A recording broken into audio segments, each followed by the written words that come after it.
नमस्कार, मी गौरी सुर्वे. तुम्ही बघताय भाईंदर संवाद आणि आज मी उपस्थित आहे काश्मीराच्या मसाच्या पाडामध्ये. मी तुम्हाला सांगेन की मीरा भाईंदरमध्ये मराठी माध्यमातून शिकून एक उत्तर भारतीय मुलगी फर्स्ट रँकला आली, सपना शाह. सपना शाह जेव्हा फर्स्ट रँकला आली तेव्हा बऱ्याच नेत्यांनी, नगरसेवकांनी तिला भेटी दिल्या, तिला सन्मानित केलं. प्रताप सरनाईक साहेब, महाराष्ट्राचे परिवहन मंत्री देखील इथे आले होते. त्यांनी देखील तिला सन्मानित केलं आणि तिला जेव्हा सन्मानित केलं तेव्हा सन्मानित केल्यानंतरनं त्यांनी तिला 11,000 रुपयाची मदत केली आणि असं आश्वासन देखील दिलं की पुढील भविष्यातील शिक्षणासाठी ते तिला आर्थिक मदत करतील. हे आश्वासन दिल्यानंतरनं खरंच सपनाला त्या पैशांची मदत झाली आहे का? सपनाच्या शैक्षणिक वाटचालीमध्ये तिला किती आर्थिक मदत झाली आहे हे आता आपण तिच्या आईशी बोलून बघणार आहोत. तिची आई आपल्याला सांगेल की प्रताप सरनाईक यांनी दिलेलं आश्वासन किती पाळलं आहे, त्यांना किती प्रकारची ही आर्थिक मदत केलेली आहे. अगर मैं कहूँ तो जो आपकी लड़की है सपना, वो उत्तर भारतीय होकर भी मराठी माध्यम से अगर हम देखा जाए तो वो पूरे मीरा भाईंदर में फ़र्स्ट रैंक में आई है. जब वो फर्स्ट रैंक में आई थी तो उसके बाद उसका सम्मान हुआ था. प्रताप सरनाईक साहब यहाँ पे आए थे, प्रताप सरनाईक उससे मिल के गए थे. क्या आश्वासन उन्होंने उस वक्त दिया था सपना को? घर पे आए थे तो वही मतलब आए थे, मान सम्मान किए, उसके बाद 11,000 दिए थे.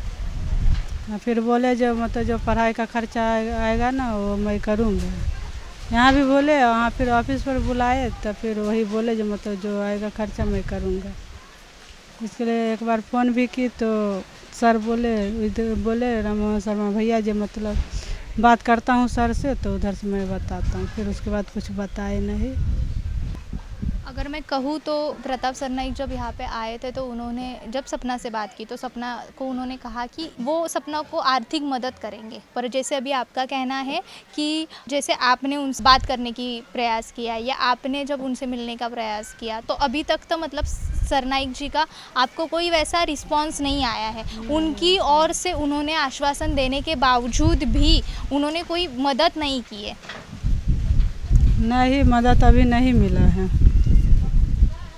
तर आपण बघितलं की सपनाच्या आईने आपल्याशी आता चर्चा केली आणि सपनाच्या आईंनी आपल्याला असं सांगितलं की प्रताप सरनाईक यांनी तिला कुठलीही आर्थिक मदत केलेली नाही आहे. त्या जेव्हा ऑफिसमध्ये गेल्या होत्या तेव्हा देखील त्यांना हेच आश्वासन देण्यात आलं होतं की आम्ही तुम्हाला आर्थिक मदत करू. त्यानंतरनं जेव्हा त्यांनी एक कॉल केला त्या कॉलला मात्र त्यांना कुठलंही उत्तर भेटलेलं नाही आहे आणि त्यांना कुठलीही आर्थिक मदत झालेली नाही आहे. या आधीच्या जर गोष्टी आपण बघायला गेले, या आधीच्या घटना आपण बघायला गेले तर मी तुम्हाला उदाहरण देईन. भाईंदर पश्चिममधील देखील एक मराठी ताई होत्या, त्यांना घर मराठी आहे म्हणून नाकारलं होतं आणि त्यावेळी देखील सरनाईक यांनी कुठलंही आश्वासन त्यांना दिलं नव्हतं असं त्यांनी स्वतः कॅमेरासमोर सांगितलेलं आहे की सरनाईक साहेब तिथे आले, सरनाईक साहेबांनी फक्त मराठी माणसावरती अन्याय होऊ नये असा आवाज उठवला, मात्र त्यांना कुठल्याही प्रकारची मदत झाली नाही. म्हणजे जर आपण एखाद्या व्यक्तीला आश्वासन देतोय तर ते आश्वासन पाळणं देखील आपली जबाबदारी आहे. आता देखील तुम्ही बघितलं की सपनाच्या आईशी जेव्हा आपण बोललो तेव्हा सपनाच्या आईंनी देखील आपल्याला असंच सांगितलं की आम्हाला कुठलीही आर्थिक मदत झालेली